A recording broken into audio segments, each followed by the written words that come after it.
mga pre. Ito yung ATF ni boss. Lalagray natin. Ayan.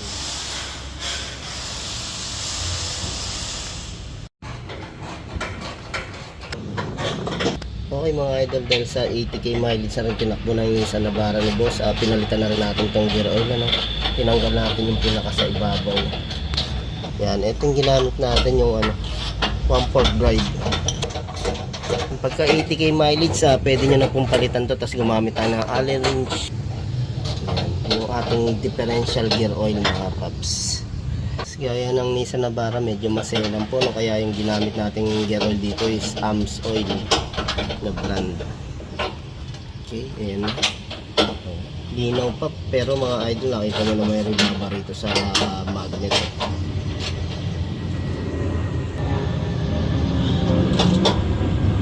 Yun, talagang marami na rin dumi.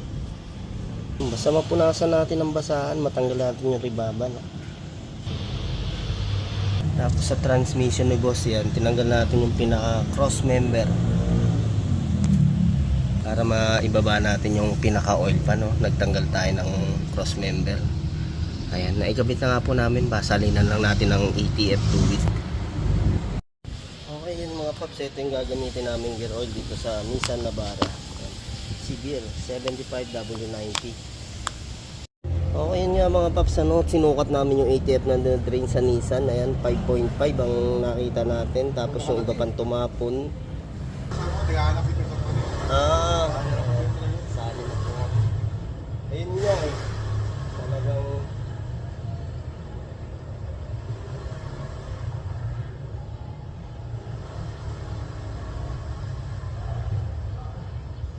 ayun mga paps, na ilagay namin 5.8 liters hanggang 6 liters po, ano. Ayun mga paps, sinasalinan na nga namin, ginupit ko tong dulo. Yun yung magiging imbudo natin, no. Ayun mga idol, sinasalinan na natin. I-press nyo lang to para pumasok agad yung gear oil. Ayun mga idol, halos naubos din namin yung tatlong chassis ng gear oil ni boss. Mga paps, naubos. Naubos namin tatlo na itong chassis ng differential gear oil ni boss nga.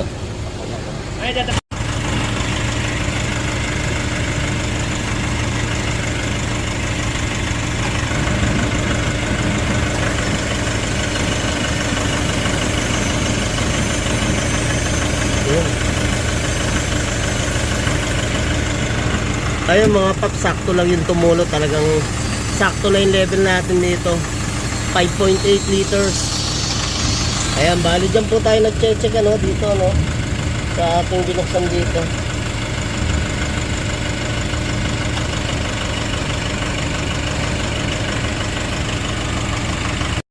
Ayun, thank you kay boss sa pagpasyal.